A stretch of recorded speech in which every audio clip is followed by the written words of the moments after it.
Record.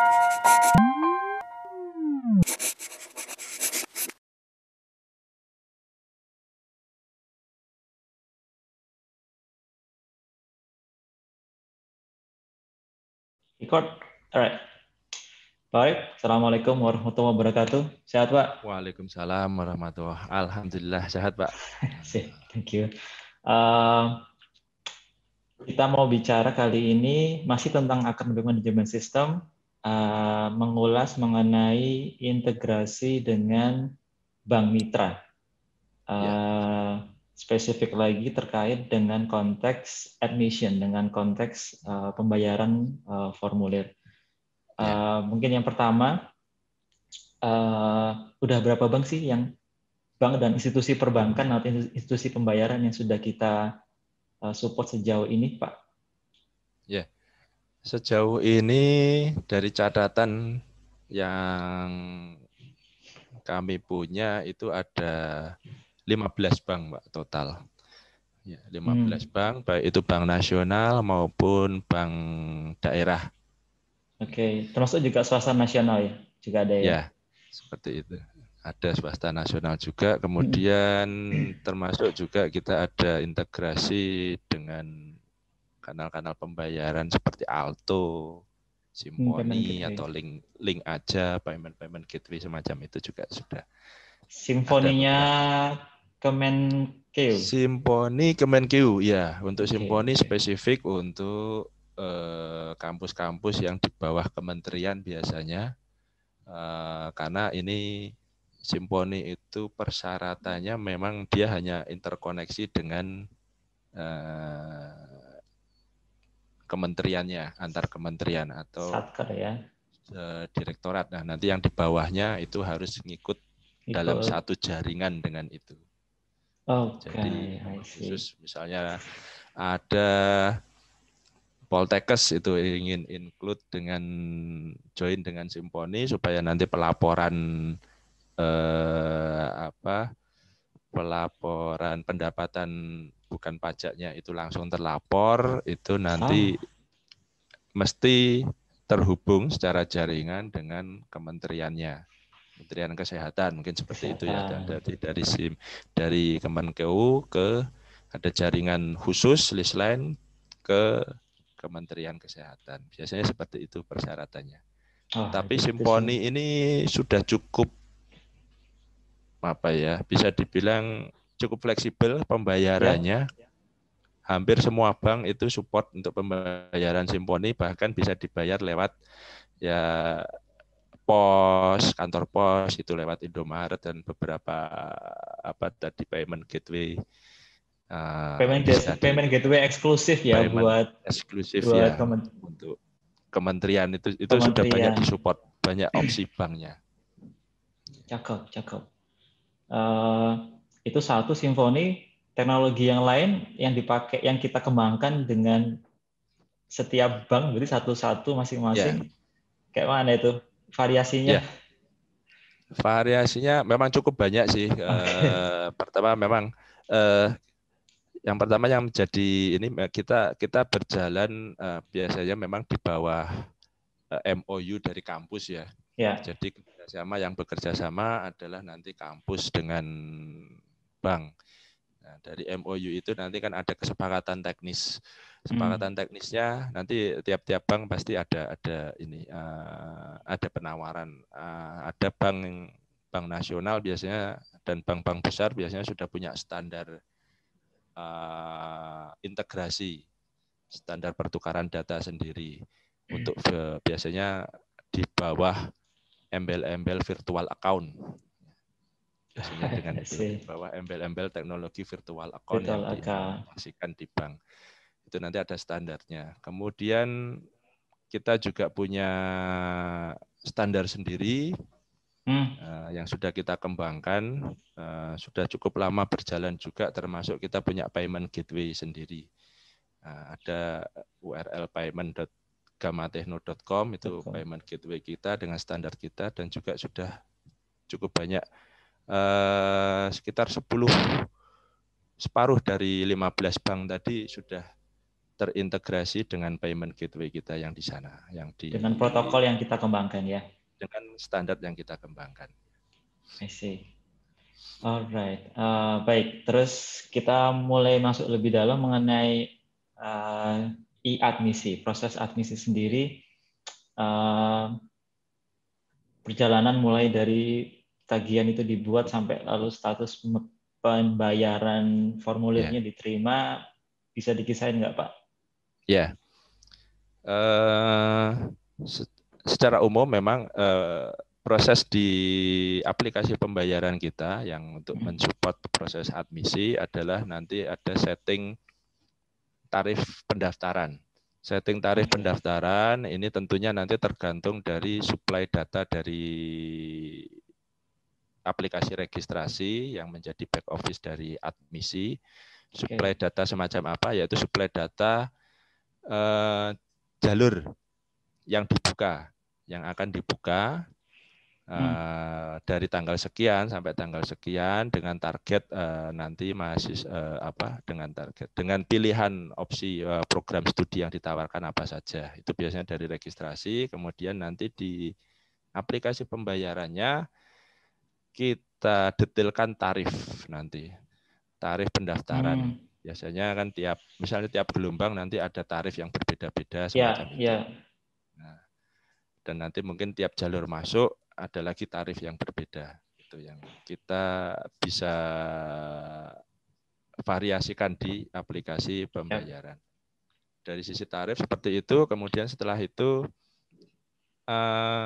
tahapan selanjutnya adalah generate token ya atau nomor pendaftaran. Ya, generate nomor pendaftaran ini nanti akan menghasilkan nomor pendaftaran beserta tagihannya, jadi berapa nominal, beserta nanti password yang akan digunakan untuk login ke admisi. Jadi setelah generate itu nanti username dan password atau nomor pendaftaran dan password itu sudah tersedia di admisi. Tinggal nanti penentuan seorang pendaftar bisa login, masuk ke form di admisi untuk mengisi data itu tergantung dari status pembayaran. Nah, itu alurnya. Kemudian nanti variasi yang ada di sisi cara memperoleh nomor pendaftaran atau token itu. Ya. Di awal dulu kita merancang standar host to host atau standar integrasi dengan bank. Kita mempunyai ide atau yang sudah kita implementasikan juga sebenarnya. Jadi dari sisi kampus nanti bisa tinggal mengumumkan ke ke masyarakat bahwa dibuka pendaftaran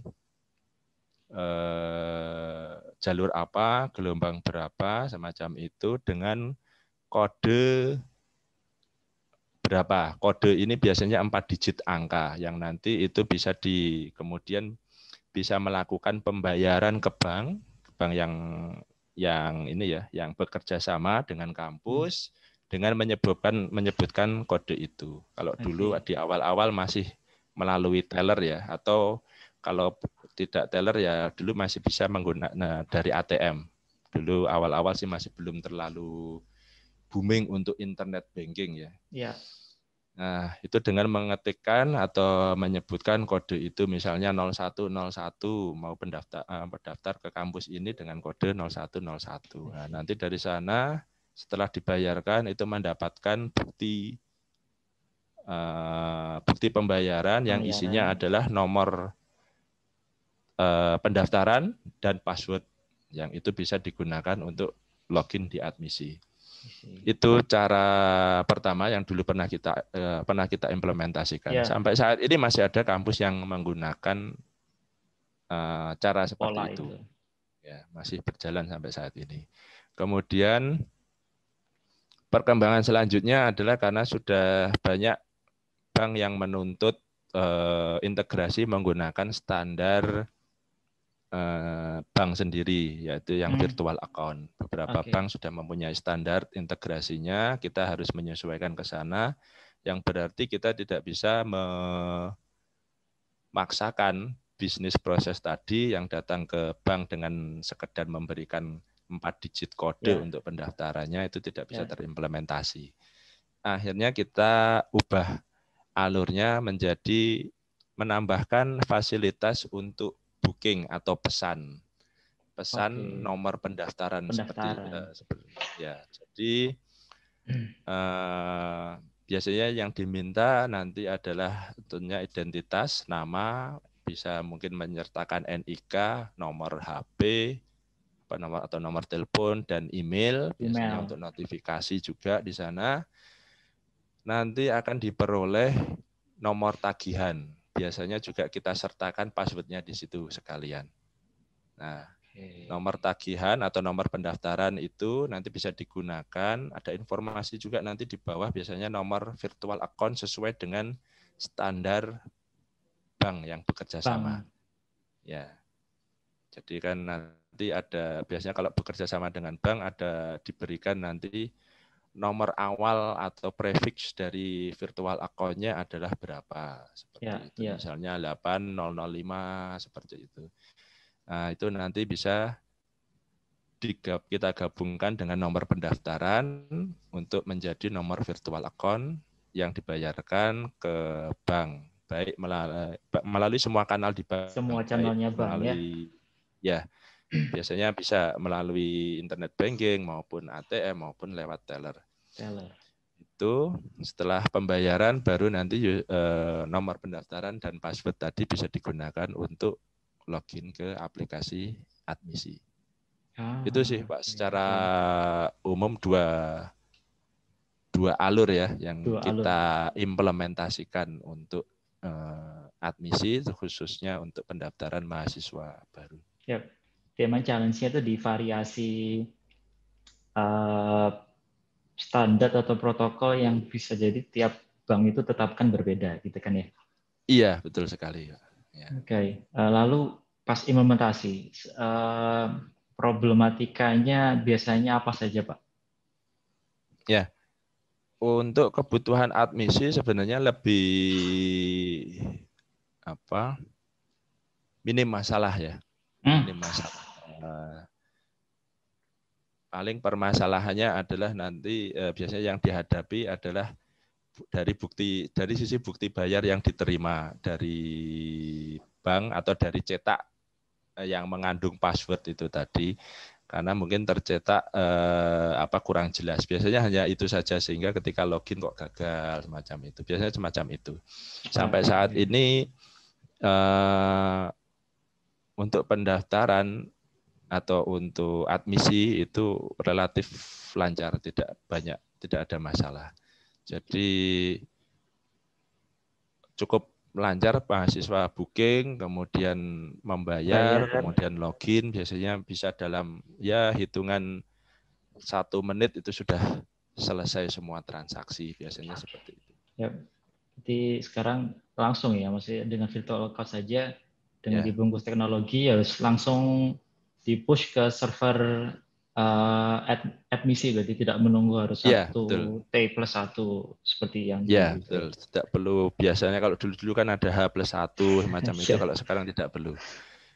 Baik itu menggunakan yang standar virtual account dari bank maupun yang menggunakan standar host to host yang kita punya, itu secara umum sekarang sudah bisa real time semua. Real time.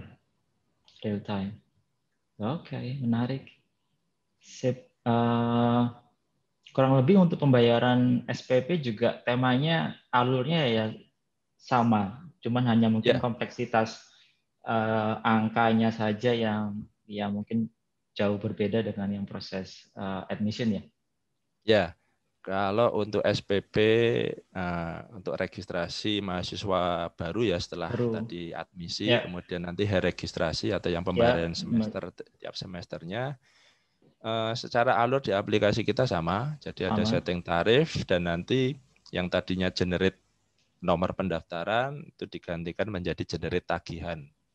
Untuk menjadi tagihan tiap semesternya yang itu bisa dibayar kalau nanti ya entah dengan standar apapun, biasanya kita hubungkan dengan nomor pendaftaran atau NIM.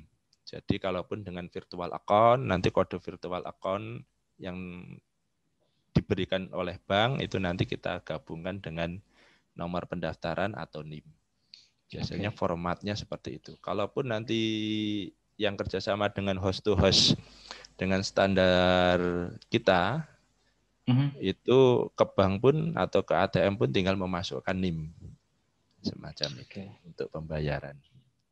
Sudah jauh-jauh sangat terbantu. Zamannya saya dulu ya memang tetap harus ngantri. Sekarang sudah tidak perlu hal demikian. Ya. Oke. Dan itu menyenangkan. Itu menyenangkan ya, sekali. Kita bisa, ya itu secara umum kita sudah pernah pantau ya Pak untuk proses admisi itu ada kampus yang kita bantu dan itu bisa langsung memantau berapa nominal uang yang diterima dan bisa compare langsung antara laporan yang dari sisi portal CMS ya dari bank dengan yang ada di aplikasi kita, itu sudah bisa secara langsung di-compare semacam itu. Itu menyenangkan sekali dan sangat membantu kampus. Ya. Nice. Mungkin kita harus take satu video lagi barangkali next time mau bahas mengenai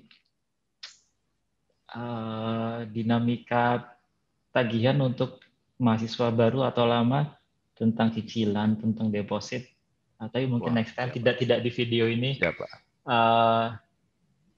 Dan thank you, terima kasih banyak. Kita cukupi diskusi kita. Dan